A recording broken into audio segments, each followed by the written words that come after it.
প্রিয় শিক্ষার্থীরা, আশা করি তোমরা সকলেই ভালো আছো। বাংলা প্রথম পত্র ক্লাসে তোমাদের সবাইকে স্বাগত। আজ আমরা যে কবিতাটি আলোচনা করব সেটি হচ্ছে শিক্ষাগুরুর মর্যাদা। এই কবিতাটি লিখেছেন কাজী কাদের নওয়াজ।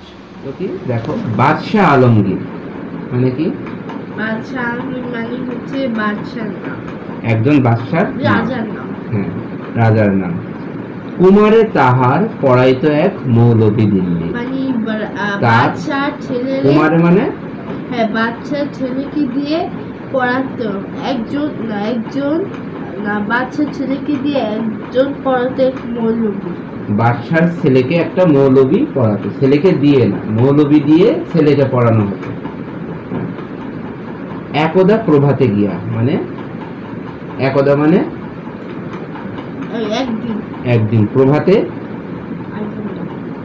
প্রভাতে মানে হচ্ছে সকালে, একদা মানে একদিন সকালে গিয়ে দেখেন বাদশাহ শাহজাদা। দেখেন বাদশাহ কি দেখছে? শাহজাদা এক পাত্র হস্তে নিয়া। মানে শাহজাদা কাকে বলে? শাহজাদা হচ্ছে বাদশার পুত্র। এক পাত্র হস্তে নিয়া মানে একটা পাত্র হস্তে মানে একটা পাত্র শিক্ষকের পায়ে পানি ঢালে। হস্তে মানে কি? এই লাইনটার অর্থ হস্তে মানে হাতে, অর্থাৎ এক পাত্র হস্তে নিয়ে, একটা পাত্র হাতে নিয়ে ঢালিতেছে বাড়ি গুরুর চরণে। পানি ঢালছে কি? বাড়ি শব্দের অর্থ হচ্ছে পানি, গুরু হচ্ছে শিক্ষক, চরণে মানে পায়ে। তাহলে রাজা একদিন সকালে গিয়ে দেখে তার ছেলে একটা পাত্র হাতে নিয়ে শিক্ষকের পায়ে পানি ঢালছে। এখন যখন সে ঢালছে তখন তার হৃদয় কেমন ছিল? পুলকিত হৃদয়, অর্থাৎ আনন্দিত হৃদয়ে, আনত নয়নে, চোখ নত করে সে পানি ঢালছে। শিক্ষক শুধু নিজ হাত দিয়া নিজেরই পায়ের ধুলি। শিক্ষক কি করছে? শুধুমাত্র নিজের হাত দিয়া নিজের পায়ের ধুলি কি করছে? ধুয়ে মুছে সব করিছেন সাফ সঞ্চারী আঙ্গুলি। সে ধুয়ে মুছে সাফ করছেন মানে পরিষ্কার করছেন। সঞ্চারী আঙ্গুলি মানে আঙ্গুল, একটা আঙ্গুলের ভিতরে আরেকটা আঙ্গুল দিয়ে আঙ্গুল সঞ্চারণ করে, আঙ্গুল দিয়ে দিয়ে সে তার নিজের পা পরিষ্কার করছে। আর ছেলে কি করছে? ছেলে হচ্ছে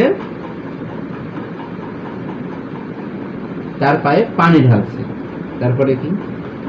শিক্ষক মৌলবী ভাবিলেন নিস্তার, আজি নিস্তার নাহি, যাই বুঝি তার সবই। মানে শিক্ষক মৌলবী ভাবলেন আজকে তার নিস্তার নেই, মানে প্রাণ নেই, পরিত্রাণ নেই। মানে নিস্তার মানে আজকে আর ছাড় দেওয়া হবে না।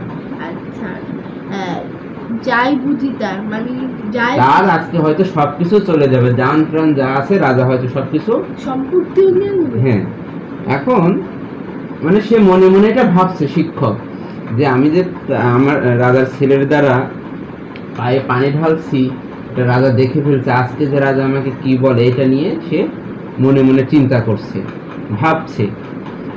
দিল্লিপতির পুত্রের করে লইয়াছে পানি চরণের পরে, স্পর্ধার কাজ হেন অপরাধ কে করেছে কোন কালে। ভাবিতে ভাবিতে চিন্তার রেখা দেখা দিল তার ভালে। দিল্লিপতির অর্থাৎ দিল্লির যে অধিপতি, দিল্লির সম্রাটের কাছ, তার পুত্রের করে, তার পুত্রের হাতে, কর মানে হচ্ছে হাতে, তার পুত্রের হাত দিয়ে লইয়াছে পানি চরণের পরে, আমার পায়ের নিচে সে মানে তার পায়ে পানি ঢেলে নিছে। এমন একটা স্পর্ধার কাজ, এটা খুব বড় একটা, এমন বড় একটা কাজ, হেন অপরাধ, এটা এত খুব যেন অপরাধ হয়েছে, এমন অপরাধ কে করেছে কোন কালে। এমন একটা অপরাধ করলাম আমি, আজকে রাজার পুত্রের হাত দিয়ে আমি পানি ঢেলে নিলাম, আমি যে কত বড় অন্যায় কাজ করেছি। এইটা সে মনে মনে ভাবছে। তা ভাবিতে ভাবিতে চিন্তার রেখা দেখা দিল তার ভালে। এই কথা ভাবতে ভাবতে তার ভাল মানে হচ্ছে কপালে চিন্তার রেখা দেখা দিচ্ছে, অর্থাৎ সে ভাবছে শুধু এই কথাটাই। তো এটা কিন্তু তোমার ব্যাখ্যা আসতে পারে যে ভাবিতে ভাবিতে চিন্তার রেখা দেখা দিল তার ভালো, কথাটি বুঝিয়ে লেখো।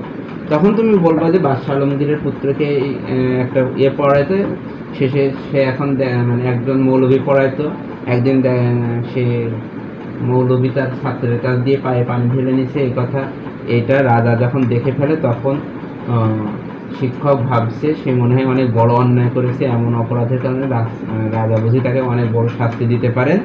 এটা ভাবতে ভাবতে তার কপালে চিন্তার রেখা দেখা দিল, আর এই কথা এখানে বোঝানো হয়েছে। বলতে পারবো না? হঠাৎ হঠাৎ কিভাবে উঠি, হঠাৎ কি একটা ভাবছে, ভাবতে ভাবতে তার মনের মধ্যে কি একটা আসছে, কি কহিলেন আমি ভয় করি না কো যাই যাবে শির টুটি, আমি কোনো ভয় করি না, যদি যায় তবে যাক। শির মানে হচ্ছে গর্দান, গলা, শির মানে মানে গলা কেটে দেওয়া, মানে মস্তক কেটে দেওয়া। আগে রাজারা হচ্ছে শির কেটে দিত, মানে গলা কেটে দিত, দিলে মানুষ মারা যেত, শাস্তি দিত। মারে না, হুম হুম আচ্ছা, তারপর দেখো যাই যাবে শির টুটি, শিক্ষক আমি শ্রেষ্ঠ সভার, দিল্লির প্রতি শ্বেত কোন ছাড়, ভয় করি না কো ধারি না কো ধার, মনে আছে মোর বল, বাদশা শুধালে শাস্ত্রের কথা শোনাবো অনর্গল। হ্যাঁ বলো। এখন তাকে শাস্তি দেন না, কারণ হচ্ছে ওরা তো মুসলিম। হ্যাঁ, এখন সেটা আমরা দেখবো যে কি জন্য শাস্তি দিস। এটা তো সে মনে মনে ভাবছে যে কি জানি আমি মনে হয় অন্যায় করে ফেলছি, আমি মনে হয় এটা ভুল করে ফেলছি, আমাকে এটা করা উচিত হয়, এটা শিক্ষক মনে মনে ভাবছে। রাজা তো তাকে কিছুই বলেনি এখন, রাজা শুধু দেখে চলে গেছে। এইটা ভাবতে ভাবতে হঠাৎ কিভাবে উঠি কহিলেন আমি কারো ভয় করি না কো কারো ধার ধারি না, আমার শির যায় যাবে, কিন্তু শিক্ষক আমি শ্রেষ্ঠ সবার, আমি শিক্ষক, আমার মর্যাদা সবার বেশি, আমি সবার উপরে, আমি সবাইকেই শিক্ষা দিই। দিল্লির প্রতি, দিল্লির সম্রাট, সে তো কোন স্যার, সে তো কোন সার পোকার মতো, আমার কাছে সে সার পোকার মতোই, কিন্তু আমি শিক্ষক। ভয় করি না কো ধারি না কো ধার, মনে আছে মোর বল, বাদশা শুধালে শাস্ত্রের কথা শোনাবো অনর্গল। কি বলছে যে ভয় করি না, আমি ভয় করি না, কারো ধারও ধারি না, আমার মনে বল আছে, মনে আছে মোর বল। বাদশা শুধালে শাস্ত্রের কথা শোনাবো অনর্গল, বাদশা যদি আমাকে শুধালে মানে জিজ্ঞাসা করে যে কেন আমি এটা করেছি, তখন অথবা আমাকে যদি প্রশ্নের কোনো সম্মুখীন করে, তাহলে আমি শাস্ত্রের কথা অর্থাৎ বইয়ের কথা, শাস্ত্র মানে বই, বইয়ে যা লেখা আছে সেই কথা আমি অনর্গল তাহলে একটানা শুনিয়ে দেব। শিক্ষকের মর্যাদা কতটুকু, আমি অন্যায় করেছি কি না সেটাকে শুনিয়ে দেবে। যাই যাবে প্রাণ তাহেই, প্রাণের চেয়েও মান বড়, আমি শোনাবো শাহেনশাহে, তাতে আমার প্রাণ যায় যা, কিন্তু প্রাণের চেয়ে আমার মর্যাদা বড়, মান মানে হচ্ছে মর্যাদা বড়, আমি শোনাবো শাহানশাহে। শাহানশাহ মানে সম্রাটকে এখানে শাহানশাহ বলে মানে সম্বোধন করা হয়েছে। হ্যাঁ, তার পরদিন প্রাতে, সেই ঘটনার পরদিন প্রাতে মানে সকালে, প্রভাতে, বাদশাহর দূত শিক্ষককে ডেকে নিয়ে গেল কেল্লাতে। দূত মানে সংবাদ বাহক, হ্যাঁ এই দূত মানে হচ্ছে সংবাদ বাহক, যে একটা সংবাদ আরেকজনের কাছে নিয়ে যায়। যেমন আমি তোমাকে বললাম তুমি তোমার আব্বুকে বলবা এই কাজটা করতে, অথবা এই খবরটা দিবা, তো এটা হচ্ছে সংবাদ বাহক। তো কি বলা হচ্ছে যে এই তার পরদিন প্রাতে বাদশাহর দূত শিক্ষকে ডেকে নিয়ে গেল কেল্লাতে। কেল্লা মানে দুর্গতে, বাদশাহ যেখানে থাকে, বাদশার দুর্গ শেষে তার খাস কামরাতে যবেই শিক্ষকে মানে কি ডাকি ঘাস কামড়াতে খাস কামড়া মানে নিরিবিলি কামড়া, যেখানে শুধু ঘাস কামড়া মানে ঘাস না, খাস খাস খাস মানে স্পেশাল কামরা, যেরকম এটা তোমার স্পেশাল কামরা, কামরা মানে রুম। তো খাস কামরাতে যাবে মানে যখন শিক্ষকে ডাকি বাদশা কহেন শুনুন জনাব তবে। শিক্ষককে ডেকে বাদশা বলছে, জনাব বলে সম্বোধন করছে, যে জনাব তবে আপনি শুনুন, শুনে রাখুন। পুত্র আমার আপনার কাছে সৌজন্য কি কিছু শিখিয়াছে? আমার পুত্র আপনার কাছে যে পড়াশোনা করছে, শিক্ষা গ্রহণ করছে, তার মধ্যে কি সৌজন্য কিছু সে শিখতে পেরেছে? অর্থাৎ সৌজন্য হচ্ছে ভদ্রতা, ভদ্রতা। সে কি কোনো ভদ্রতা শিখতে পেরেছে? বরং শিখেছে বেয়াদবি আর গুরুজনে অবহেলা। সে তো এটা শিখেনি, বরং কি শিখেছে, যে বেয়াদবি শিখেছে এবং গুরুজনের অবহেলা করতে শিখেছে। নাহিলে সেদিন দেখিলাম যাহা স্বয়ং সকালবেলা। না হলে আমি সেদিন কি দেখলাম? এগুলো স্বয়ং মানে আমি নিজেই, সকালবেলা অর্থাৎ সেদিন সকালে আমি কি দেখলাম? শিক্ষকে কন জাহাপানা, আমি বুঝিতে পারিনি হাই, কি কথা বলিতে আজিকে আমায় ডেকেছেন নিরালাই। মানে তখন সে শিক্ষক কি বলছে, যে জাহাপানা আমি বুঝতে পারছি না আপনি আজকে আমাকে কি কথা বলার জন্য ডাকছেন।